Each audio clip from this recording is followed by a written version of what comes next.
What's up, y'all? I got you back out here in the garage for another interesting video. I've got something very cool that was sent over to me by the folks at Creality. It's their Falcon A1 laser engraver. Now, this is something completely new to me. I've never messed with any kind of laser engraver. I have looked at them in the past, especially wanting to kind of do some test projects with my emblems and logos and all for YouTube. So this has come in very handy, and I'm really liking this thing. And it's perfect for me as somebody new to laser engraving. This is absolutely perfect. It is set up for somebody beginner, not knowing anything about this. I was able to unbox this thing, install the software, and have something out here doing its thing in less than half an hour. It's a completely enclosed unit. All the other little parts that came with it were packaged inside here, so there was no assembly at all. This was completely assembled, just like you see it sitting here. Again, completely enclosed, so you don't have to worry about them wearing them orange glasses while you're making stuff. Although you can take the bottom plate off of this and put risers in case you've got something tall, or like they have a rotary thing where you can do cups or any kind of round objects that you might want to engrave around a circle. So you can lift it up, and in that case you want to use some glasses just for the reflection of the laser. Creality also has their own software, absolutely free. I know once I got looking at stuff, a lot of people use Lightburn software, but you get a free trial with that, but then you have to pay. This is completely free, and from what I can tell, it does everything I needed to do so far. But just really quick, before I show you what it can actually do, what it comes with, obviously the enclosed system itself here. You've got a little external air pump here. That, again, it's all packaged right inside. So you pull that out, you plug in your cord. You got a couple of power plugs here, one for the pump, one for the actual power. You've got a safety on-off key here. You've got a safety off button, so very safe unit. So, you know, no unauthorized prying hands are going to be messing around with the laser out here. And then it also comes with this flexible exhaust tube here. You definitely want to exhaust this. Now, it's fully enclosed. It has a powered exhaust fan, so it pulls the fumes, smoke, dust, and all that jazz out. You're going to want to vent this out of the room if you don't have a nice purifier or air filter and all that. I went ahead and got this little Creality desktop purifier that they offer now. This thing is very nice. It hooks right up to this and does a fantastic job. The only thing I can still kind of smell is when you're doing wood. I mean, burning wood. You're going to smell burning wood. I don't really care what you do. And then they also send you a little sample piece of basswood plywood here, 3 mil. You can pick more of this stuff up from Creality directly, or you can get it from several other places. Now, one thing about getting it from Creality, it's kind of dialed in with their system here. As you can see, this thing's got a built-in camera, and if you don't want to mess with the settings, if you want to do something really quick, you can scan that QR code and it'll fill in your settings for you. Now, you can still go back in and tweak those, which a lot of people are probably going to want to do just based on what kind of results you get. But that's just another example of how user-friendly this thing actually is. So first off, just a really quick look at the Falcon Design Space software that Creality has. Again, this is all I've used. I haven't downloaded Lightburn at all. This has done everything I need. The one page here, you can got a bunch of little samples. You can actually click on these and get the files, download them, to cut them out, whatever you need to do. This thing also cuts, if I didn't mention. I'll talk about that here in a second. But just for an example, I actually made this file right here, but I used wood and acrylic. Here's the acrylic version, and I'm showing you that for a reason here, because I'm going to do a little sample project here and show you this. But I'll show you a little clearer picture of that in a second. But anyway, that's the software page with the examples. And then if you go up here to your canvas, this is where you actually perform everything. You do your engraving, your cut.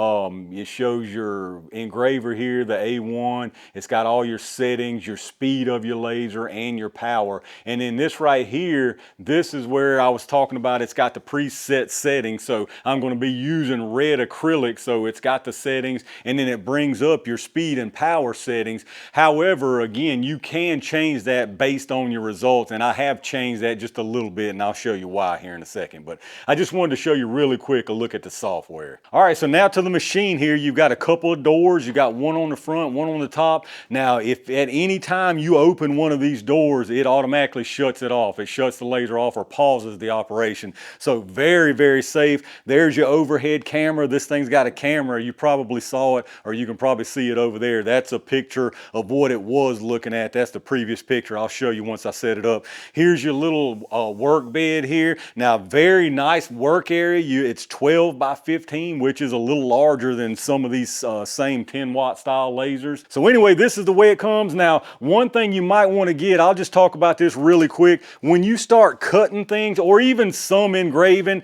you know, you're going to mark up your bed, or you may get some charring on the back side, especially like on wood. See how it's kind of charred around the edges? I'll show you some differences here once we get this little project started. But long story short, you may want to pick up one of these. It's a honeycomb.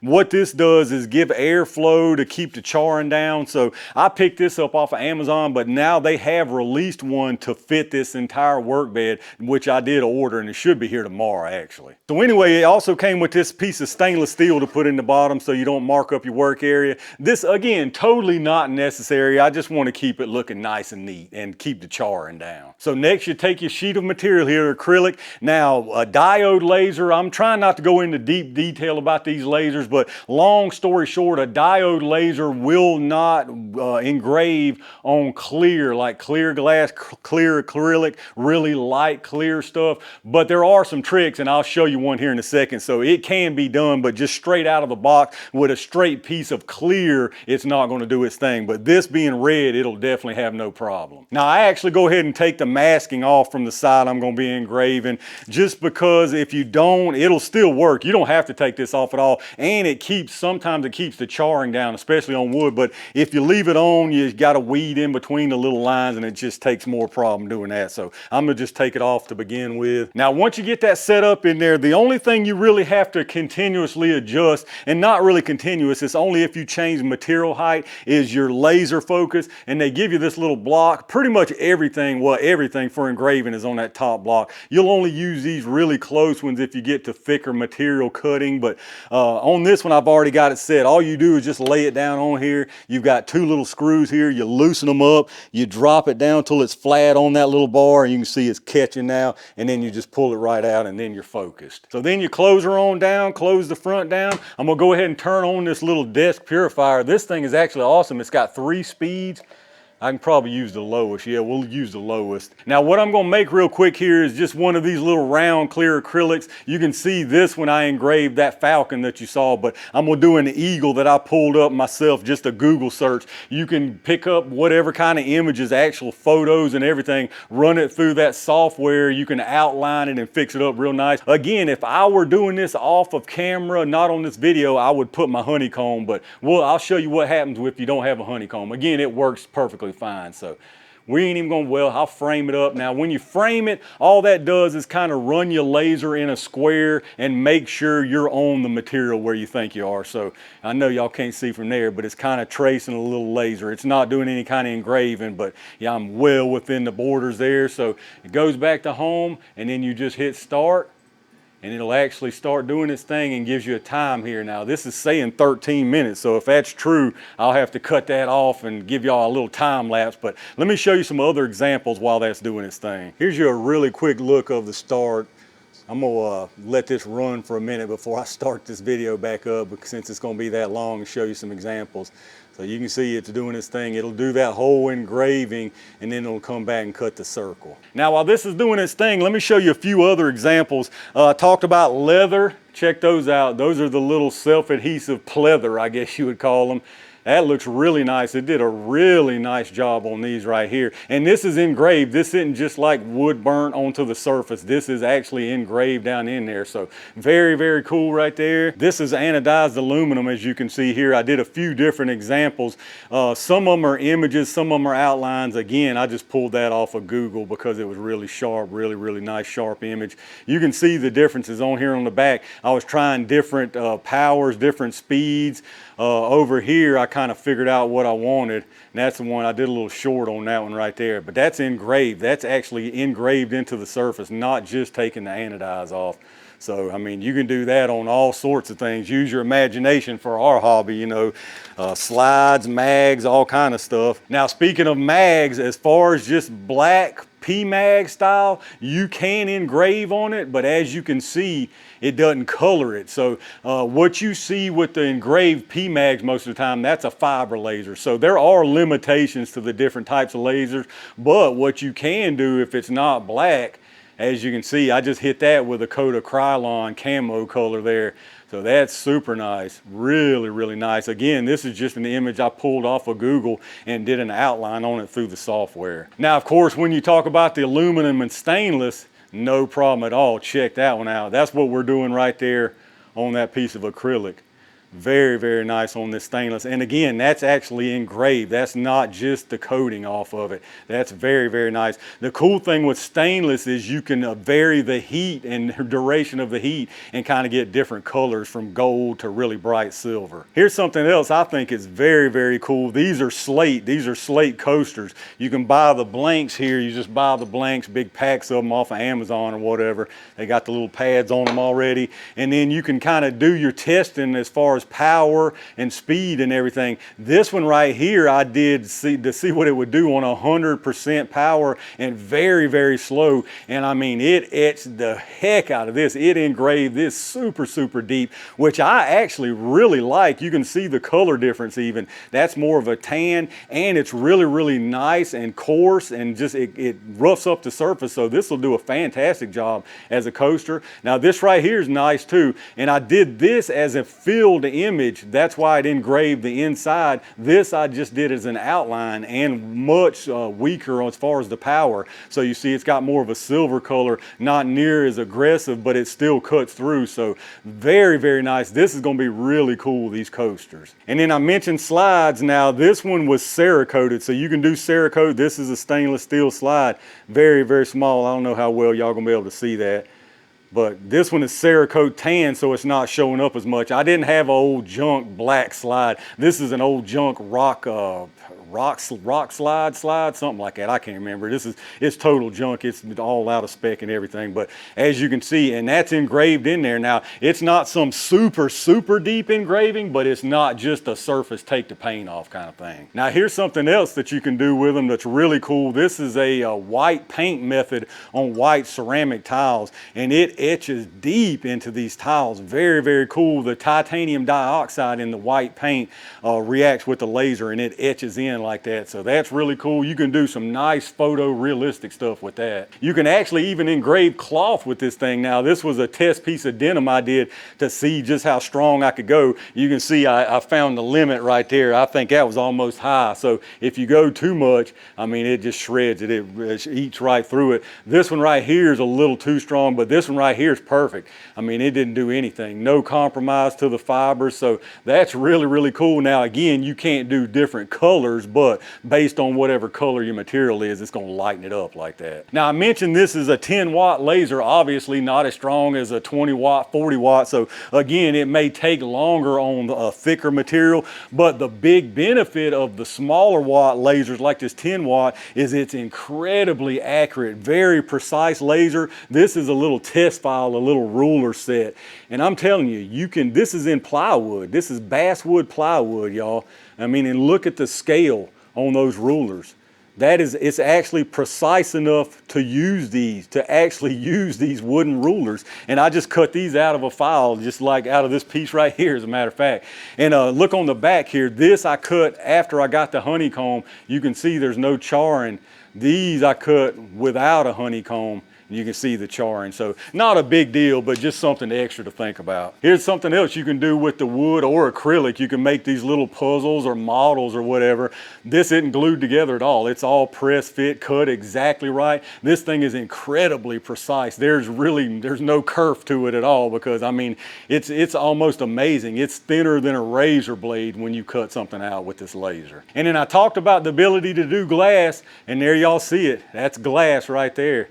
and that looks incredibly nice. So there's a couple of paint methods and a cardstock method, and that's engraved. I mean, that's engraved really deep, that one right there. So yeah, like I say, you know, you may not can right out of the box conventionally do clear glass, but there you see it. That's clear glass, and it looks fantastic. All right, it's just about done. A couple more wing tips with the engraving, then I'll let you see the cutout portion of it.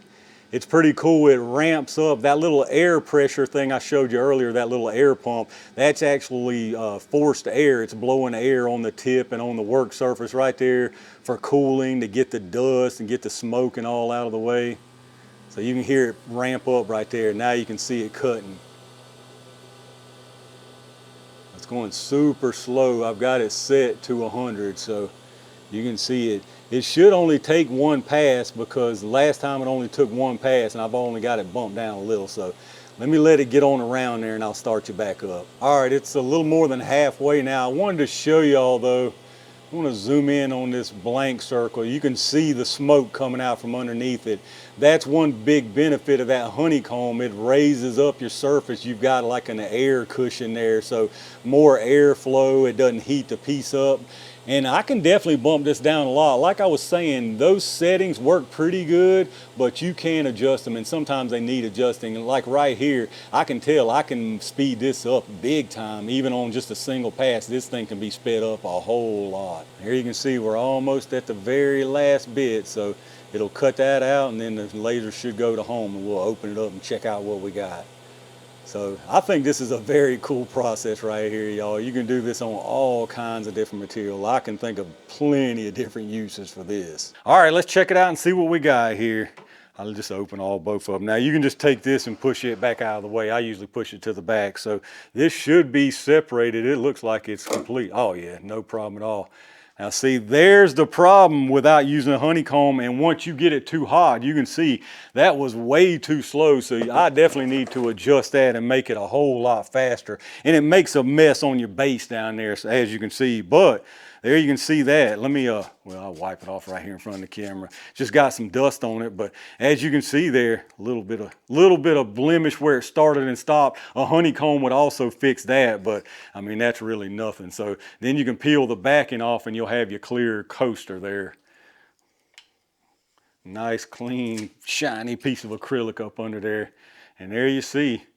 I mean, I think that's awesome, y'all. Nice clean image. I mean, look how clean that is. And that was just grabbed from a Google search. Again, it was a Google image. I put it in the Falcon design space from Creality, outlined it with their software, and boom, there you see it. That looks incredibly nice. And you can put that on any kind of anything, really. As you can see, that's that same eagle right there.